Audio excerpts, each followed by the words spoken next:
happened to make your face look like that? Reactor accident? Vacuum exposure? Hee. Look at you. I like this guy. We are the Fortisken. We hunt Dwamak. If you come to Fortis and Turf, we make Dwamaks do. Not good for you, yes? Alright, it is Thursday, the 18th of January, 2018. It's time for Dev Diary Thursday. Today we're going to be talking about Dev Diary 101, Marauders, Pirates, and the Horde. Now, all of the features that we're going to be discussing today will be part of the Apocalypse expansion. That means that it will be part of the $20 and or local equivalent pack that's going to be available at some time in the future.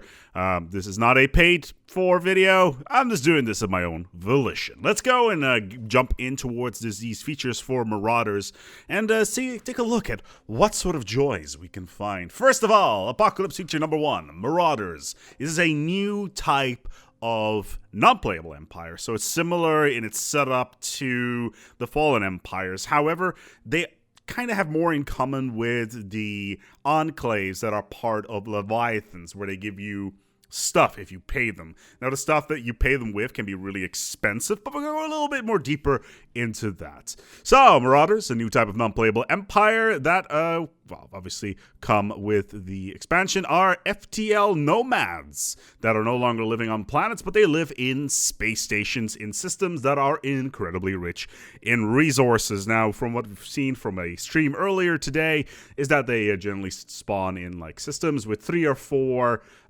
planets. Well, they're not really planets, they're space stations, but they kind of claim all that space in there. They have a lack of technology compared to older civilizations, but they are always hostile to other empires, and their fleets are actually kind of big, so you kind of want to watch out for them. Now, they will generally not attack you unless you enter their home systems, or, and here's the kicker, they are in the process of raiding you. Now, how does this work? How does this raiding feature work? If you have discovered the pirates and you have established communication with them, there is a chance that they will try to raid you, which also means that you can try to pay them off by giving them resources like food or minerals or energy. So all that stuff you can use to pay them off. You can also tell them, no, please go away, and then they will try to raid you. Afterwards, you can try to buy them off, but it'll be a little bit more expensive in that case.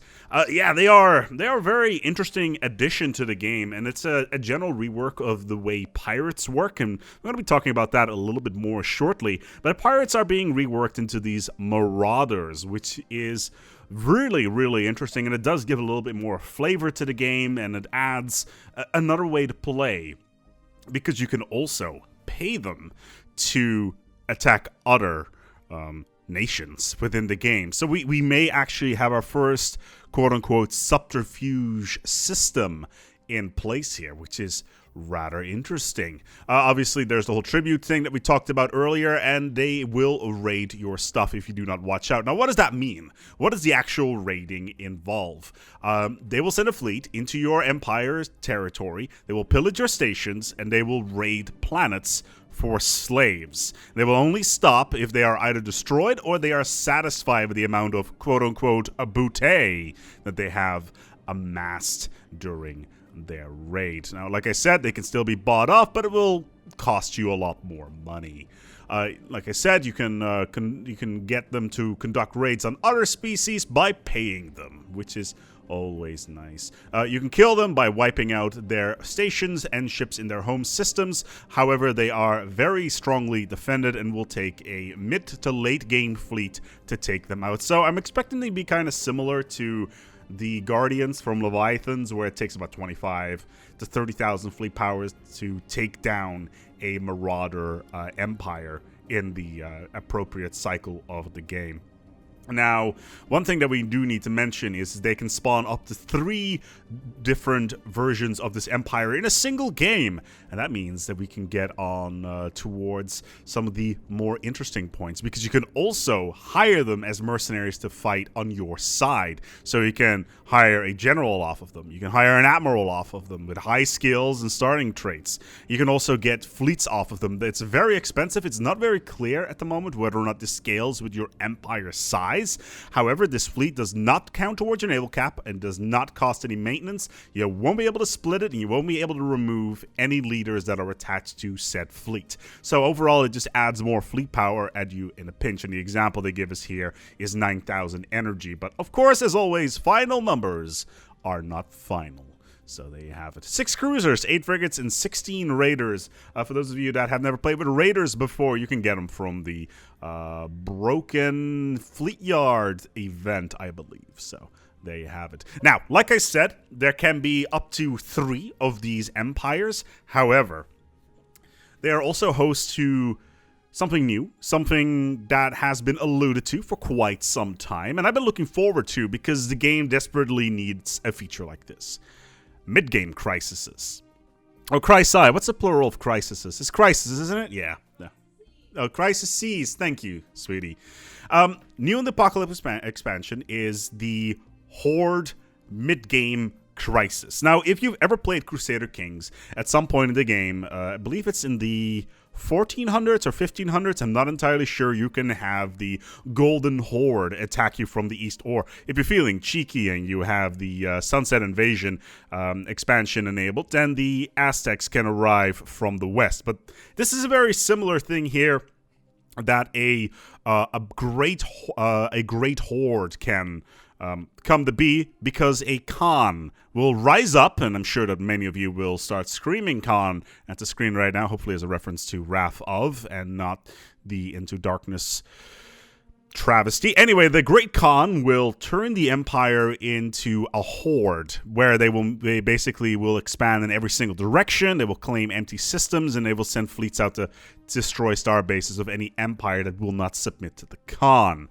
Now, you can kind of sort of swear fealty to the Khan, and they will turn you into a satrapy. So it's very similar to the fallen empires when they awake, where they can sign you into their contract or become a one of the other types of fallen empire sub-nations there. So it's very similar to that. Basically what that also means is that, and these are once again not final numbers, when you become a satrapy, you will give up 10% of your energy income to the Great Horde, 20% of your mineral income, and 30% of your naval capacity. These are pretty extensive numbers, to say the least. You can obviously tell them no, but then you will most likely get raided. So very similar to what we would get in historical scenarios where the Khan would arrive from the east, tell a town to submit, and 2 days later, the town is completely nuked to the ground, and its population is murdered and/or enslaved. So, yeah, that is kind of an interesting thing. There's another thing in the Death Diary that I find fascinating. If the Great Khan, and this is verbatim, is killed in battle or falls victim to disease or assassination, those words there, disease or assassination, that right there could be an indicator that we may actually be looking at a subterfuge system at some point in the future. And that's something, now obviously complete and total speculation, but still a very exciting idea to say the least. Basically what happens, well, several things can happen to the Horde and its satrapies. It may dissolve into squabbling successor states. Think the several Khanates that come out of the Golden Horde, or at least, the Khanate from the Great Khan. It may dissolve into a new democratic federation that comes up from the ashes, or several other things. Regardless what happens, the Khan and the Horde messes up the scenery of the galaxy, which also means that you will have combined threats. So alliances and relationships with other empires is going to be a lot easier, especially if they're not a satrapy. But it kind of implies that the more satraps the Khan has, especially with the resources that I mentioned before, they will start spinning out of control very quickly. Really curious how this is going to happen. Apparently this can start happening 100 years after the start of the game, which is rather curious. Then once again, we're talking about pirate rework. Now this is the third time pirates have been reworked. Initially, pirates were just sitting around in systems not doing anything. Then with Leviathans, pirates were extended a little bit with pirate hubs and the galleons and the old brood, or whatever you want to call them, And now that they're being reworked again, this is a cherry feature. This is not part of Apocalypse. So, this is not directly related to Marauders, but the Pirates is going to work differently from now on.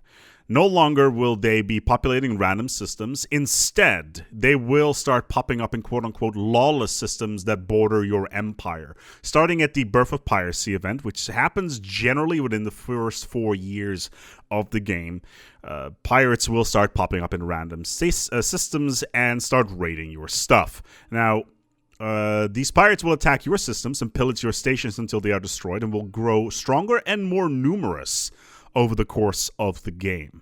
They are especially likely to spawn in systems that are fully surrounded by your borders, making empty systems in the space of your empire into potential hotbeds of trouble, and are likely going to want to take control of those systems sooner or later, because, you know, pirates will spawn sooner or later.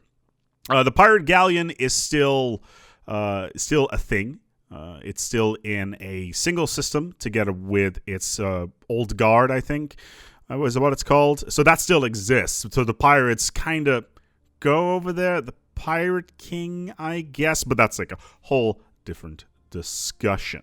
Now, there is a bunch of other stuff that we need to talk about. For instance, we have some new Ascension perks that have been talked about. A new Ascension perk for...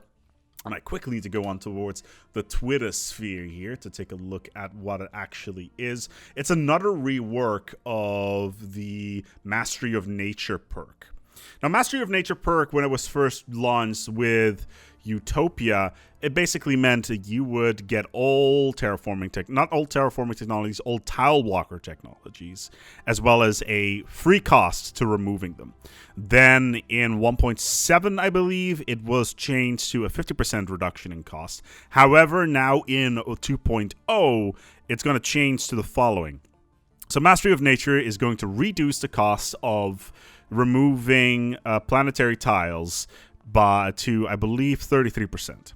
Again, final numbers are not final. So the numbers are going to go down, but you will no longer get old tile remover technology. In addition, however, you will get access to a planetary edict that can change the planet by scaling it up 1 to 3 additional tiles. So if you're playing as Tall Empire, you can easily get additional tiles in your planet by using this edict, and that's an incredibly powerful addition. Now, I did talk to Wiz on Twitter. He told me no planet will ever go beyond the size 25 tile, and so this should be something to be kept in mind. But if you ever find yourself like a size 12 or a size 13 Gaia world, it's like, hell, I need some more tiles on this here little gem. Get the edict, or at least get the Ascension perk, get the edict, and poof, there you go. Apparently this was a scaling thing. Then there's an Ascension perk. It's called Enigmatic something. Basically what it does is your sensor range for your ships increases by 1 system, which by itself is not really the greatest. However, it does make all your shipwrecks that fall in combat unsalvageable. So your species will never basically have any issues with other species stealing your tech after a fight, which is really cool. And then there's also one that I think it's called Eternal Vigilance, which increases the basically it turns the power of starports up a little bit, or fortresses become cheaper, so you can have more fortress worlds, which by itself is interesting. I'm sure it's hilariously overpowered in some sort of fashion, but we'll need to take a look at that. Regardless, we're going to go wrap up this Dev Diary 101 here. It's been a pretty decently long one, 13 minutes, and next week we're going to be talking about the new edicts. You can buy them now with energy, by the way. That's cool. And new Unity ambitions. That's all new stuff. We'll see where this is going to go. And yeah, we'll see whether or not the pirates and the Marauders and the Horde are going to work out fine in the end. I'm really curious to see how this is going to go. Until next time, take good care of yourselves. And as always, each other.